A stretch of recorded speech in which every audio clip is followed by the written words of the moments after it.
Hello. So I was just having a little go at doing a demo of creating a seamless background using your profile photo for Sarah Wood. Was having some technical issues, so I am starting it again, and I've managed to get full access. And being able to access the pro account, there was some sort of weird thing going on where we were trying to share it through Teams and doing it, and for some reason, even though Sarah has got pro and I've got pro, for some reason it was sort of thinking that it wasn't a pro account or something, so it was a bit strange. Anyway, so I'm gonna try again now. I've got it set up. I have confirmed that I can get the pro features and it's all hunky-dory. So I am going to share my screen and crack on with this training for you guys. And just bear with while I get myself sorted. Check that you can see that. Let's hide the banner for that. Now, for those watching on live on Streamyard, if you click the Streamyard link, then you can see, and I can see who you are, and there's nothing scary that goes on. It just means that using Streamyard into the Facebook group, I can see who's here. If you're watching on catch up, just put a little hashtag replay, and it's always useful to know like what your key takeaways from these Canva demos are. You know, it's really helpful for me to know that you're learning something from these and that it's of value, that it's useful to you. So hello to those watching live. So Sarah Wood, who is now featured in this screen share, is here, so that's good. So if I need to ask you any questions, she can comment and I can see that. Brilliant. Okay, so here we've got a picture of Sarah, and she's trying to extend the background, but you can see that there's a bit of a sort of effect going on. And if I double click here, you can see that there's no more image. It is cropped in sort of fairly square, but at the moment there's a bit of a kind of divide going on. So what I'm going to do is make a duplicate of this, and it's useful to do a duplicate if you're ever at a crossroads with a design and want to experiment and try a couple of different options. Just do a duplicate of that page, and then you can kind of do a bit of a before and after. So now that I can access the pro features, I'm going to go into effects and use the background remover. If you don't have background remover, you can use other tools out there. There's lots of free things out there. In fact, I shared a little while ago that Deposit Photos has a sort of tool on their website that you can upload a photo and click remove background, much like this, but it does mean you've got to do a bit of uploading and downloading and uploading. So it's a couple more steps, but it's not the end of the world. So you can see here that we've removed the background, so it means that we have at least got rid of this edge here. But we've got this really lovely glow here, this sort of nice glow that's going on. And also the background, I've realised, is not quite the same. So let's see if we can find the colour. No, so we haven't got. So if I go on here, for example, or if I copy that over, because I want to pop it over here, I want to get this sort of more kind of grey tone here and try and mimic the grey to the glow. So firstly, I'm going to play with the slider and visually sort of try and match that. Sometimes you can pick up colours here, but it's only picking up on the one photo, and it's not showing the other photo and picking up those colours. So Canva's not having it. So let's have a look. So I wanted to click on there and adjust that colour a bit more. So let's go a little bit darker. So I'm looking to see where the point at which that corner here disappears, and I may adjust it a bit, maybe making it slightly warmer toned. And then I'm just going to remove that, so I've got the other reference there. So now to get the glow, what I'm actually going to go to is elements and click in something like glow, and go to graphics. And I want something a little bit like this, but maybe something that's a bit more softer. So there's this one, which has got some sort of spiky edge going on. I don't want that. Let's do all, and I'll just keep scrolling down, see if I can find something that I want. So that was that one. You could put a little bit more of a sparkle like that, but we want something that's a bit soft. Let's put a glow gradient and see what comes up there. Let's have a look. Got some nice stuff, but not quite what I'm after.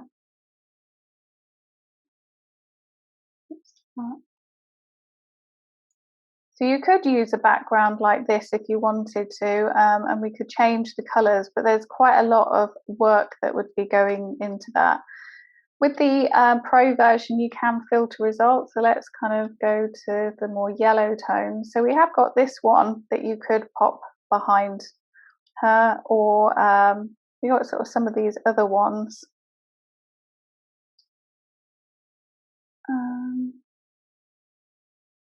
Let's try a couple of things. So I'm going to do two different ways. So I'm going to persevere in a moment with I want the kind of glow one in a moment, but let's get rid of some of these and then we'll put that in the background. So I know that the color is not quite right for that, so we'll see if we flip it horizontal, so we've got a bit more of the light behind her, and then we can maybe have the adjust, move that out of the way, and we can sort of adjust the brightness a little bit and maybe decrease the saturation, and you can play around with the tint as well, so we can see if we can kind of get something that's a bit closer.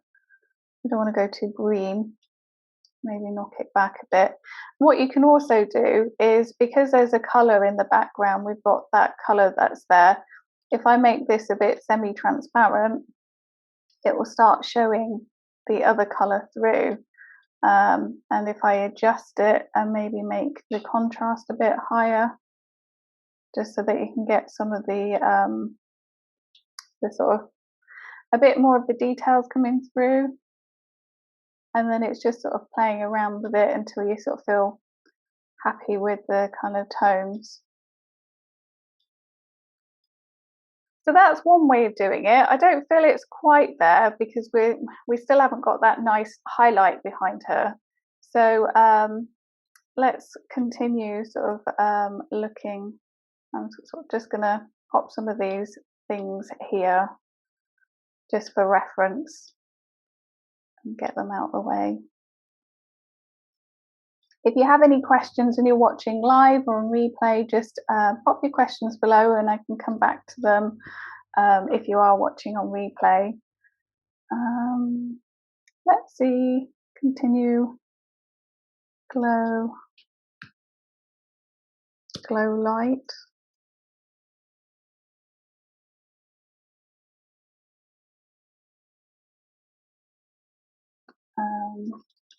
Gradient.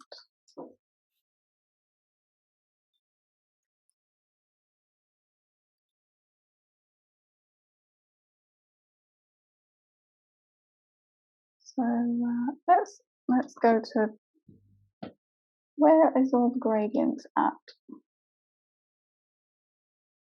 So I want one which has sort of got a kind of something with a round bit. Don't you love it when you can't find what you want?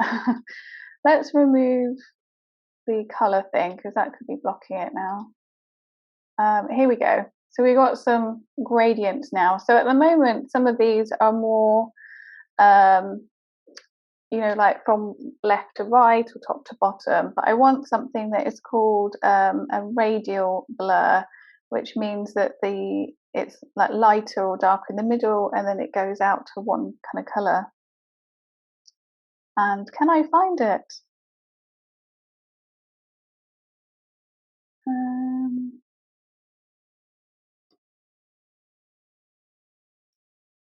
That one you can't change. I want something that I can also change the colour as well.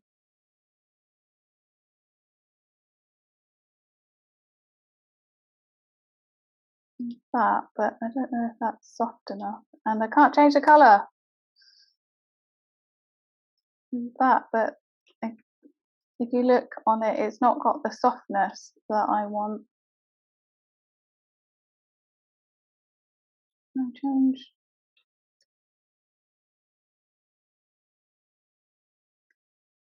What a day. First I can't get connected properly, and now I can't find what I want.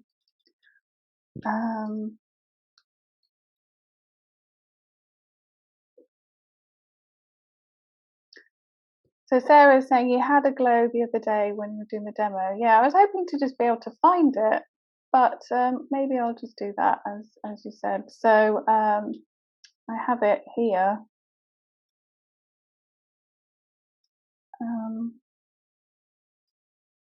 Maybe it's this one that I discounted. No, it is different. Wonder why I can't find that one. Anyway, get there in the end. There's me going, oh, I'll find it eventually. So let's make it a bit more yellow toned. Let's move that down. I want to see more of the original. So we want something with this that's going to be positioned behind Sarah. We're going to put it there, maybe go a bit bigger again. And then we want something that's sort of visually a bit lighter. So again, we're going to just have a little play, and I'm just going to do it by eye. So you don't want it to be full white, you don't want it full yellow, it's just trying to find something in between. And what you could do if you wanted is do a couple of these. So she has got some kind of quite yellow tones there. So if we take this and go quite big with it, we can actually do a couple. So if we put that there, we can cheat it, you see, and then I'll make that a bit smaller, and then we can make that a bit more like a brighter highlight. You know, you don't have to just have one. So let's put Sarah back to the front, and then let's move that down so I can grab at this other smaller little glow. So you could just use white, or I could click on that and then adjust it a little bit lighter. So it is there, it's just quite soft. And looking at that, like the original source image, it's almost more kind of to that side, and then that's sort of offset to the side there. So we could leave it like that. That sort of, you know, if we look at the kind of before, and then we look at the after, we've pretty much replicated to a good amount kind of what's going on with the kind of the colors. We could maybe take this a little bit lighter just to sort of soften it. And sort of go about there. It depends what you want that main kind of background, whether you want the more warmer tone or kind of make it more grey. And then the final thing is that we could do a combination of this one. So let's I want to make a copy of that one. Move over there and make a copy. And then I don't want that one. So what I want to do is actually copy all of those elements there. So just doing a shortcut. And then if I get rid of Sarah's photo, so we've got this slightly more mottled, the gradient image there, which is transparent, is at 39. So you can see some of the kind of the grey time, and then we put that on top. So we're building it up. We're not just creating. So this one here is a combination of two. So if I zoom out a bit, so we've got what we were trying to achieve. We tried one where it was a gradient background, where it was an image with sort of a mottled effect. It was this one, in fact. I put that over here. So it was that, just made semi-transparent to 40%. And it was, I'd also adjusted it a little bit as well to increase the, the contrast a little bit. So that's not quite there. And that's sort of got, it depends on how much detail you want, really, as to whether you want to have a little bit more of the kind of pattern there, and have a kind of combination of the two. And you can, so let's go to fit. So if I click on this background image and then maybe want to have it a bit bigger, so I want this sort of darker patch there in the corner, it's sort of just bringing all sorts of different image, and so now it just makes it quite a bit different. It just builds up that realistic look. So we'll do the kind of before and after. So you've got before, what Sarah's giving a go, and then after. So Sarah's put, ooh, how did you do that? What was that you wanted me to kind of share again or show? If you could just comment.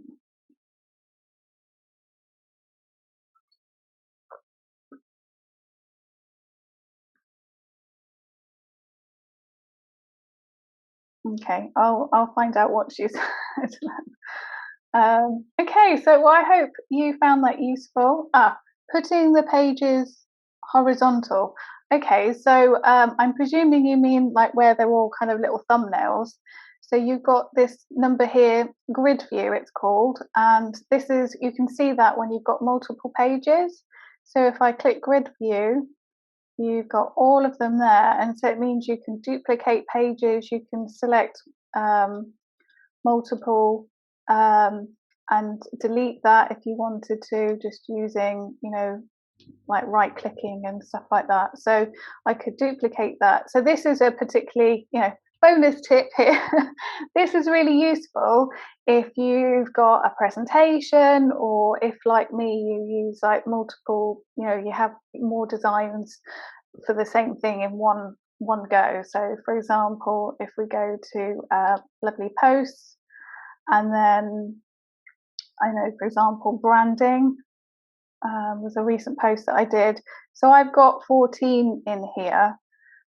So I can see at a glance the projects that I've shared. So you can see there's been a bit of an evolution of what I've been doing at the bottom, as well as been tweaking it as I go.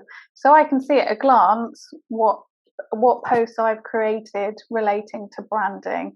So it's just really useful to be able to have that as a tool. And then you can just double click on that. Another thing that you might not have noticed is that there's a little slider feature, so you can slide in and out. That's relatively new, and you can click to fit the page or use the percentages here.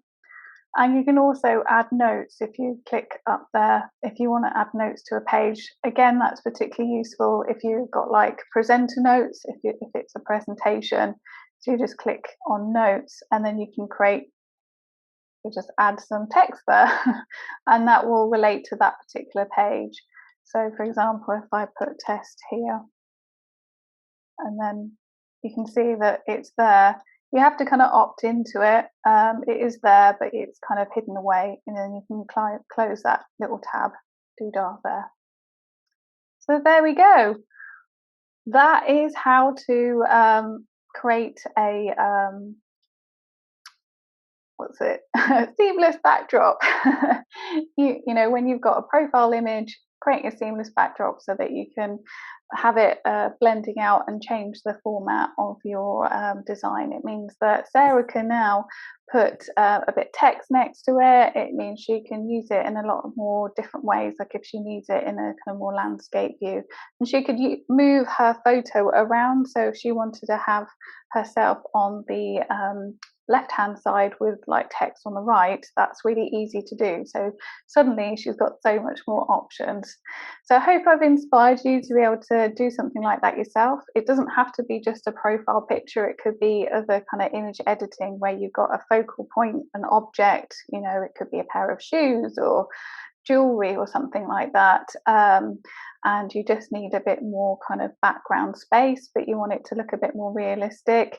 You know, look at what the kind of the natural backdrop is and see how you can replicate it using some of these sort of backgrounds and objects. You can change colors and add a bit of softness and all of that. Brilliant. So you're very welcome, Sarah. She just said, that's brilliant. Thank you, Louise. You're very, very welcome. Have a good rest of the day. And I will hopefully be here next Friday to do another demo. If there's something you want help with and you know you're struggling with and would like to nominate yourself, please pop a post or get in contact with me and you can feature in a future lovely Canva demo. Bye now.